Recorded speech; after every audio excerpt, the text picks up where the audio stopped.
Power of review. हम जब बात करते हैं ना तैयारी की, हम तैयारी में सिर्फ ये बात नहीं करते सर लाइव क्लासेस होंगी नहीं होंगी, लेक्चर नोट्स होंगे नहीं होंगे, नोट्स बनाने नहीं बनाने, टेस्ट होंगे नहीं होंगे। ये बातें बात की बच्चे हैं। पढ़ना कैसे है तरीका तो पता चले। कोई बाजार से खिलौना लेकर आते हो ना, लेगो लेकर आते हो, तो लेगो को जोड़ना कैसे है उसका मैनुअल होता है। उस मैनुअल को देखा जाता है कि अच्छा इस स्टेप पे मुझे ये करना है, इस स्टेप पे मुझे ये करना है, और जब आप उन तमाम स्टेप्स को फॉलो करते हो तो अल्टीमेटली फिर ही वो चीज जुड़ती है। आपकी ऐसी कई चीजें होती हैं जो मैनुअल के बगैर नहीं चलती। एक दुनिया की फेमस कंपनी है इकिया, IKEA, सर्च कीजिएगा उसके बारे में भी आपको पता हो। उस इकिया की हर चीज जो है वो बॉक्स में बंद होती है। चाहे वो एक बेड आपके पास हो, चाहे वो क्वीन साइड बेड हो, चाहे वो एक छोटा सा टेबल हो, चेयर हो, वो डब्बे में पैक होगी। उनका आइडिया था कि पिज्जा बॉक्स में हर चीज को पैक करना है, और हर चीज के साथ उसका मैनुअल अवेलेबल होता है। तो आपकी MD कैट को क्रैक करने का भी मैनुअल अवेलेबल है। कंसिस्टेंसी, अच्छी तैयारी। और अब तैयारी के साथ आ जाते हैं नेक्स्ट पॉइंट के ऊपर, द पावर ऑफ रिव्यू। आपको क्या लगता है कि रिव्यू की पावर क्या है आपके MD कैट की तैयारी के अंदर, और क्या इसका मतलब समझते हैं कि जब हम चीजों के रिव्यू को देख रहे होते हैं तो रिव्यू का मतलब क्या है? रिवाइज करना सिर्फ, और सिर्फ रिवाइज करने का मतलब यह है कि मैंने एक किताब उठाई और ठीक है जी सफा नंबर फलां खोला, जैसे बचपन में होता था पेज नंबर फलां ओपन करें, ओपन किया, उसको रीड किया, उसके क्वेश्चंस को अटेम्प्ट किया, बुक बंद की, दैट्स ऑल। क्या ये है हमारे पास पावर ऑफ रिव्यू? क्या ये चीज जरूरी है MD कैट को क्रैक करने के लिए? आंसर है नो। चले मैं आपके साथ एक रिसर्च शेयर करता हूँ। ये बहुत एक पुराने साइकोलॉजिस्ट की रिसर्च है, इबन गस, और ये इबन गस फॉरगेटिंग कर्व के बारे में है कि हम जो चीजें भूलते हैं वो कितनी जल्दी भूलते हैं।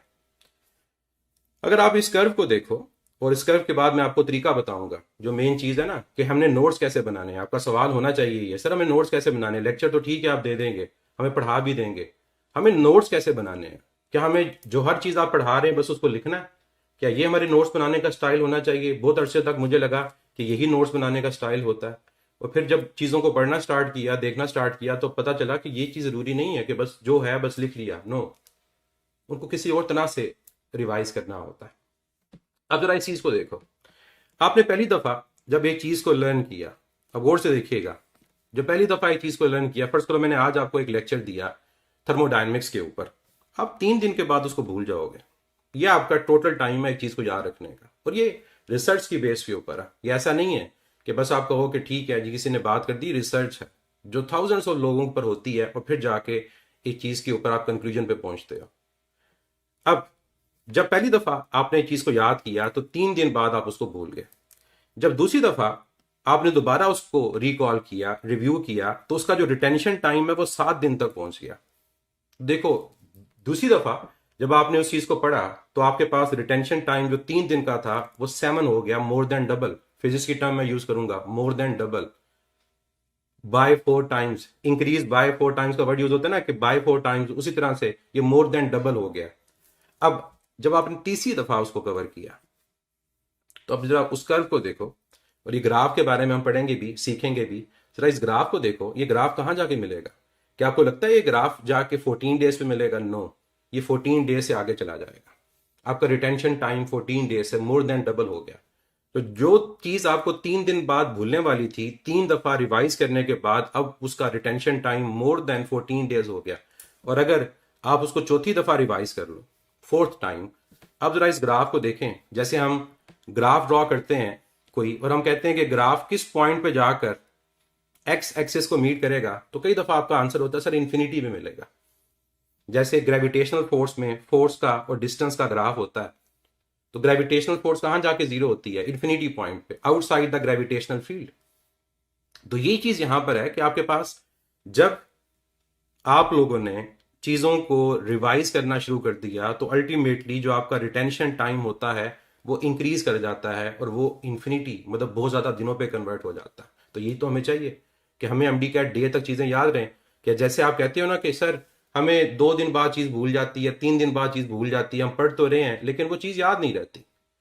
हमें MD कैट वाले दिन क्या याद रहेंगी ये तमाम चीजें? तो उसका आंसर है ये, रिव्यू करें। बिल्कुल, ये बच्चे ने बिल्कुल सही गैस किया, ये कर्नल लॉ है। ये नोट्स बनाने का तरीका है कि कैसे नोट्स को बनाना है। चलो मैं आप लोगों से अब शेयर करता हूं, अब ये बनाने कैसे हैं नोट्स।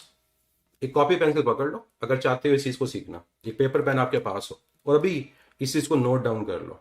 अगर अभी इस चीज को लिख लोगे ना तो अल्टीमेटली आप देखोगे कि आप इसको जब अप्लाई करोगे हर सब्जेक्ट के ऊपर, सिर्फ फिजिक्स पे नहीं, तो आपकी चीजें कितनी ज्यादा इंप्रूव होंगी। तो ये मैनुअल है आपका। पहली चीज कंसिस्टेंसी है, दूसरी चीज उस चीज को रिव्यू करना प्रॉपरली। प्रॉपर रिव्यू करने के लिए प्रॉपर नोट्स। अब नोट्स कैसे बनाने हैं? नोट्स बनाने के लिए आपने करना क्या है, अपने पेपर को 4 सेक्शंस में डिवाइड कर देना। मैं इस पॉइंट को यहां पर लिख रहा हूं कि आप लोगों ने अपने पेज को 4 सेक्शंस में डिवाइड कर देना। मैं चाहूंगा कि आप बात को सुने, बजाय इसके कि आप एक्स्ट्रा बातों पे लगे रहें, चैट करते रहें एक दूसरे के साथ और क्वेश्चन पूछते रहें जो भी इस बात से इरेलीवेंट है। बात को सुने, बाद में मैं आपके क्वेश्चंस के आंसर भी दूंगा और इंशाल्लाह उसके बाद ही आपकी जान छोड़ूंगा। अब 4 सेक्शंस बना लिया आपने। ये आपका पहला सेक्शन हो गया, ठीक है, ये आपका दूसरा सेक्शन हो गया, ये तीसरा और चौथा सेक्शन ये है जहां पर आपने टॉपिक के बारे में सारी इंफॉर्मेशन लिखनी है। अब स्टेप 1 क्या है? जब आप कोई लेक्चर ले रहे हो ना, जैसे लेट्स से मैं आपको फर्स्ट लॉ ऑफ थर्मोडायनेमिक्स पढ़ा रहा हूं, तो आपने करना क्या है, फर्स्ट लॉ ऑफ थर्मोडायनेमिक्स के जो नोट्स हैं वो आपने सेक्शन नंबर 1 के अंदर लिखने हैं। किस तरह से लिखने हैं? हर चीज नहीं लिखनी, अगर दिल करे ना हर चीज लिखने का लिख दो, लेकिन मेनली उसके जो मेन पॉइंट्स हैं जो आपको लगता है कि मुझे भूल जाएंगे उसको लिखो। फॉर्मूला लिख लिया, स्टेटमेंट को लिख लिया, कंडीशंस को लिख लिया, ग्राफ्स बना लिए, अगर पीसीसी से रिलेटेड यूनिट है उन यूनिट्स को लिख लिया, ये नोट्स बना लिए। स्टेप 1 कंप्लीट हो गया।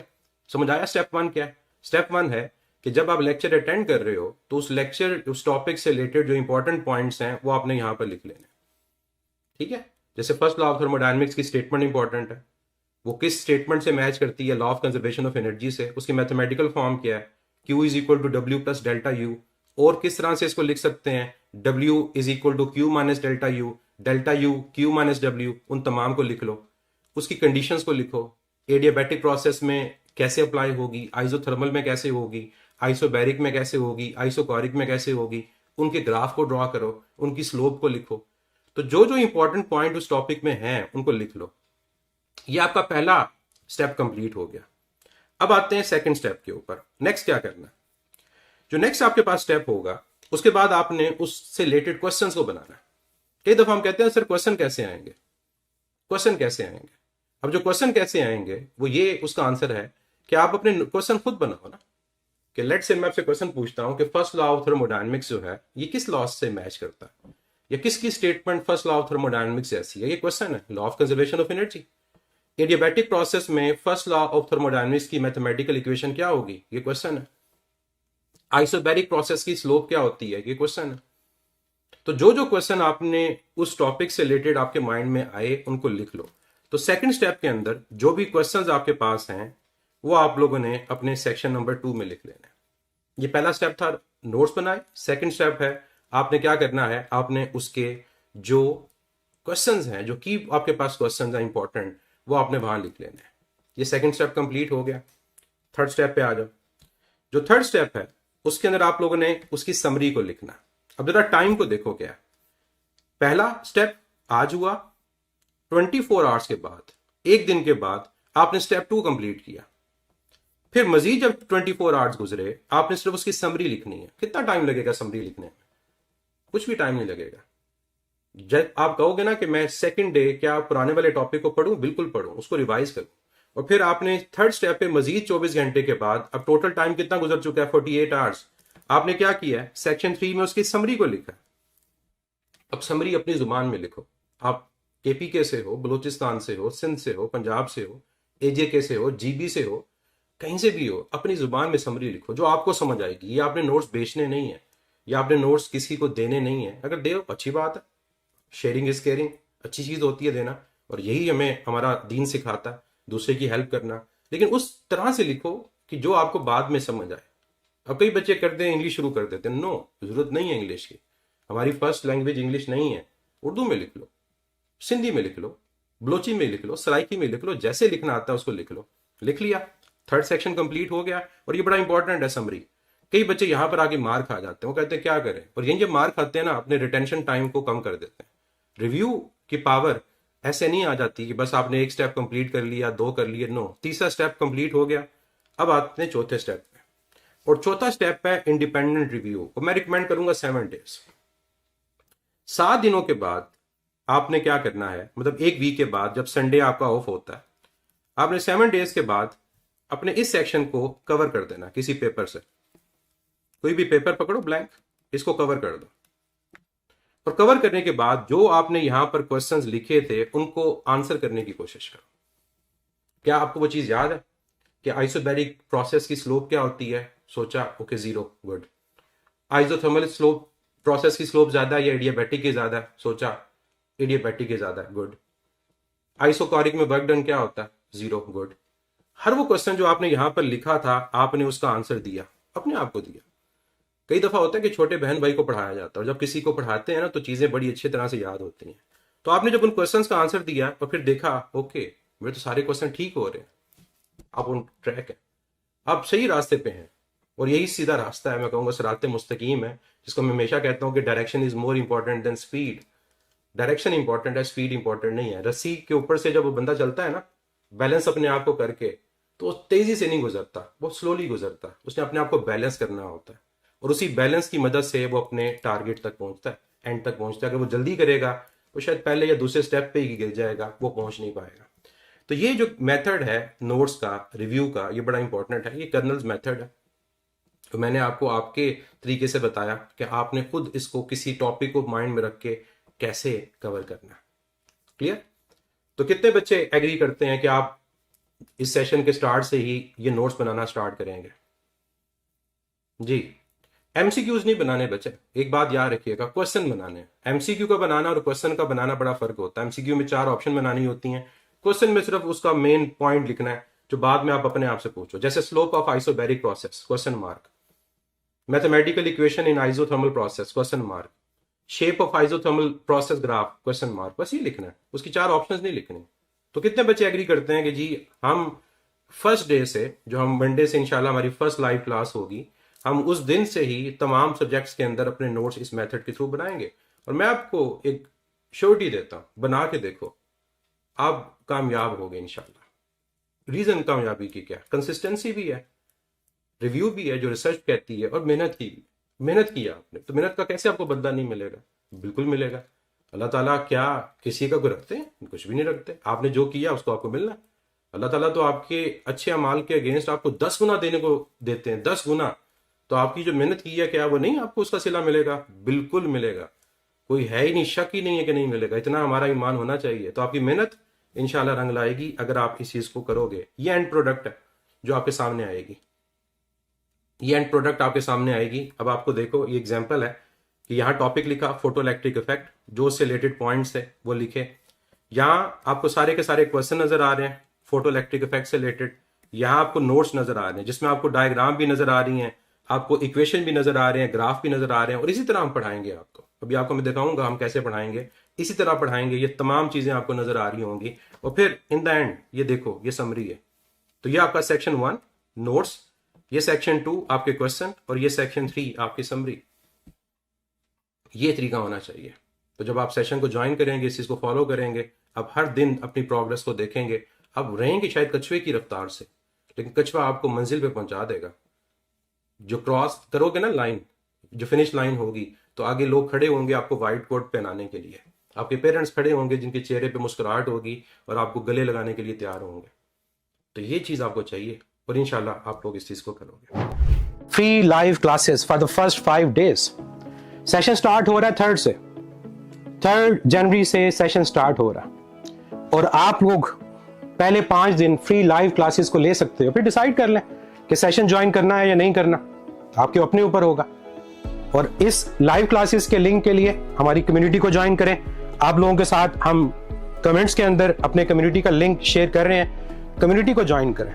आप अपने अलावा किसी और के साथ भी शेयर करना चाहते हैं कि वो भी लाइव क्लासेस को ले और फिर इवेलुएट करे कि उस्ताद जी कैसा पढ़ाते हैं, क्या आपको जो उस्ताद जी पढ़ा रहे हैं उसका आपको फायदा हो रहा है, आप लोग खुद डिसाइड करेंगे। ठीक है, क्या हमारी फैसिलिटीज हैं लाइव क्लासेस में, और क्या वाकई ये इंटरेक्टिव है? क्या वाकई हम जो बोल रहे हैं कि इंटरेक्टिव है तो ये वाकई इंटरेक्टिव होंगी, ये आप लोग खुद डिसाइड करेंगे। तो फर्स्ट 5 डेज के लिए हर एक के लिए फ्री लाइव क्लासेस हैं, आप लोग अटेंड कर सकते हो। तो मैं चाहूंगा कि कम्युनिटी को ज्वाइन करें। आप लोगों के साथ लिंक शेयर कर दिया गया, इसको ज्वाइन करें और इसको ज्वाइन करके आप लोग नोटिफिकेशंस को देखेंगे कि कैसे आप लोग इन लाइव क्लासेस को ज्वाइन कर सकते हैं। तो एक लिंक होगा सिंपल सा, उस लिंक के थ्रू आप लोग लाइव क्लास को ज्वाइन करेंगे। ऑब्वियसली एक लिमिट होगी, उस लिमिट को हम लगाएंगे ताकि जो लाइव क्लास ले रहा है वो प्रॉपरली लाइव क्लास को अटेंड कर सके। फिर एक चीज़ याद रखें कि इंटरनेट बड़ा इंपॉर्टेंट है। जैसे आगे जो नेशनल एमडी कैट होने वाला है वो कंप्यूटर बेस है, वो पेपर बेस नहीं होगा। तो इंटरनेट बड़ा इंपॉर्टेंट है आजकल, तो आपकी तैयारी भी उसके मुताबिक होनी चाहिए कि आप लोग पेपर बेस की जगह कंप्यूटर बेस प्रैक्टिस करो। और फिर इसी तरह से आप लोगों को एक अच्छा इंटरनेट अपने घर में चाहिए ताकि आप लोग ऐसे प्लेटफॉर्म जो ज्वाइन करते हो वहाँ पर पहले से ही कंप्यूटर के ऊपर तैयारी कर सको, ताकि फाइनल डे पर आपको किसी भी तरह का इशू ना हो। ज़रा कमेंट्स में बता दें बच्चे, कैसे लगे आप लोगों को डिस्काउंट, क्या सेटिस्फाई हैं, खुश हैं? और इंशाल्लाह ऐसी चीज़ें हम आप लोगों के लिए और लेकर आएंगे ताकि आप लोगों को मज़ीद फैसिलिटेट कर सके। हम तमाम उस्ताद जी हमेशा इस मिशन पे रहते हैं कि आप लोगों को फैसिलिटेट करें, पढ़ाई के साथ बाकी चीज़ों में भी।